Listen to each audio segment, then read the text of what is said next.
Villemur. Comment ça va, mon Bonjour cher Rémi, Marc? ça va très très bien toi-même? Oui, j'ai vécu un moment particulier ce matin. J'animais avec Karima Brick de 9 à midi. Et on a un chroniqueur, Philippe Richard, très connu ici, Philippe Richard Bertrand, de son nom de famille. Puis il est venu nous parler, je ne me rappelle même plus de quoi il est venu nous parler, parce que ça a complètement viré ailleurs. On a commencé à parler d'entrepreneuriat. Et il y a quelque chose qu'on entend beaucoup au Québec. On entend beaucoup au Québec quand un entrepreneur a du succès, qu'il est chanceux, qu'il a de la chance. Parce que, tu sais, il a fait de l'argent, il va bien, il a une maison, il a du luxe. Et on lui a demandé s'il avait de la chance, et voici ce qu'il a répondu. Est-ce que certains vont te dire c'est parce que tu as la chance et le privilège de faire tant d'argent. La chance, non, mais c'est que tu es tellement privilégié. Tu es tellement privilégié. Je vais mettre mes enfants en ligne avec nous autres. Hey, ça me donne envie de pleurer ce que tu dis. Mais non. La chance, ça fait 25 ans que je travaille. 18 heures par jour. Je crée des bonnes conditions d'emploi. Je paye mes impôts, mes taxes, mes DAS. Je vois pas mes enfants. C'est ça que moi j'ai fait pour le Québec. Puis c'est pour ça que je vais calisser mon camp du Québec. Je crisse mon camp dans 2 ans. J'attaque mon dernier à 18 ans, je calisse mon camp. Je suis écœuré qu'on casse du sucre sur moi. Il n'y a rien que j'ai pas fait pour cette province-là. Rien. C'est puissant, ça, parce qu'en plus, Philippe Richard, bon, il m'en voudra peut-être, je pense pas qu'il va m'en vouloir, mais il m'a écrit par la suite pour me dire, pendant l'émission, pour me dire, je m'excuse, j'aurais peut-être pas dû aller là. T'excuses de quoi? Ouais. T'excuses de quoi, là? On vient de vivre quelque chose, toute la gang ensemble, là. Tu sais, ça se simule pas des larmes, là. La gorge nouée comme ça, c'est pas un comédien, Philippe Richard Bertrand. Il a bien des talents, mais c'est pas un comédien.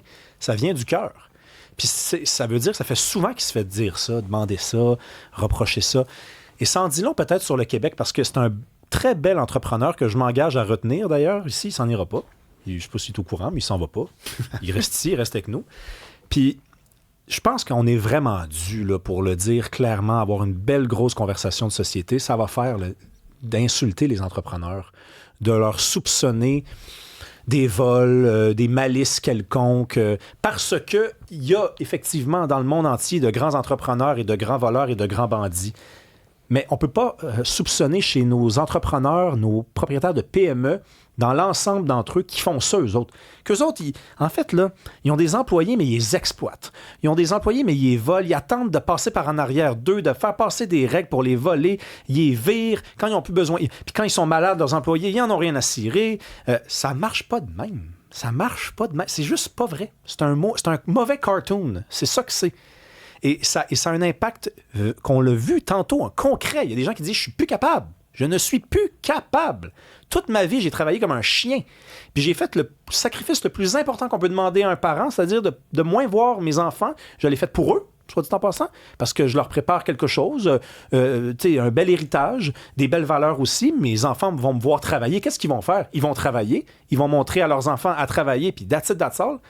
Et ils sont tannés. Ils sont tannés de se faire garder croche, de se faire dire « T'es sûrement un voleur parce que t'as de l'argent, parce que t'as un beau char. » Ils savent pas que c'est peut-être la seule affaire qu'ils ont réussi à se payer, qu'ils ont des dettes, qu'ils gardent des fois des employés, même s'ils n'ont plus les moyens de les retenir, mais ils les gardent pareil parce que c'est toujours bien moins souffrant que de leur annoncer que c'est terminé.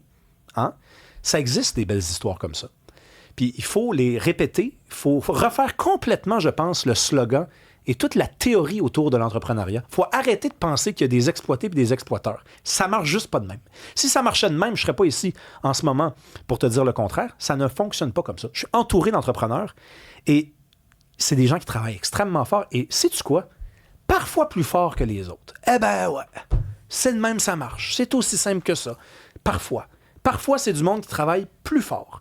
Parce que c'est pour ça qu'ils ont du succès. Et ça, c'est peut-être difficile à accepter pour beaucoup de gens.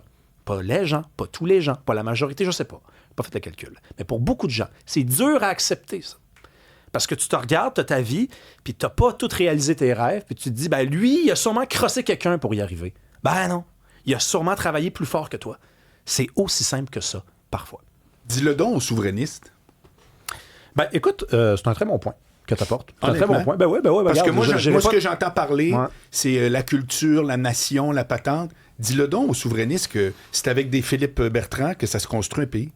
Ben, Philippe Richard, en plus, c'est drôle que tu dises ça parce qu'un peu plus tard, dans son envolée, il a dit « Moi, j'ai été fédéraliste toute ma vie. C'est le fils d'un fédéraliste notoire. Son père a travaillé pour Robert Bourassa, le père de Philippe Richard Bertrand. » Absolument. Et il a dit « Moi, là, depuis 3 ans, je commençais à me demander si c'était pas une bonne chose d'essayer ça, la souveraineté. » Puis il croit pas. Ils ne croient pas que, justement, il y a une majorité de gens parmi les souverainistes qui sont prêts à encourager une culture de l'entreprise. Le travail à faire, il est du côté des souverainistes, effectivement, parce que si tu te trompes, c'est pas grave. C'est un sentiment pareil qui est dominant. Clair. Que tu aies raison ou pas, là. Moi, si je voulais avoir gagné mon point, je te dirais, tu te trompes, t'as-tu vu ça? Ils viennent de sortir ça, ils viennent de faire ça. Peu importe, whatever what, là. Ouais. Le point, c'est qu'il y a beaucoup de gens qui pensent ça. Fait que ça aussi, il faut le refaire, il faut changer le discours, ça va prendre plus d'entrepreneurs, ça va prendre plus de gens d'entreprise qui disent, moi, je suis souverainiste, mais à condition que, Colin, ça soit plus facile pour les entreprises. Avec qui on va le faire, ce projet-là? Avec qui on va le faire? C'est quoi le profil? Ben, c'est des profils de même. Ben oui, bien sûr. En tout cas, du moins, entre autres. Bien sûr que oui. T'es d'accord avec ça? Ben, un entrepreneur qui est enseveli de paperasse, là, et de règles, et de ci et de ça, et de procédurites et de taxes, si tu lui dis, regarde, on va faire un pays, mais ça va être plus simple pour toi, moi, je pense qu'il embarque. En tout cas, c'est un argument. Au moins, c'est une sensibilisation.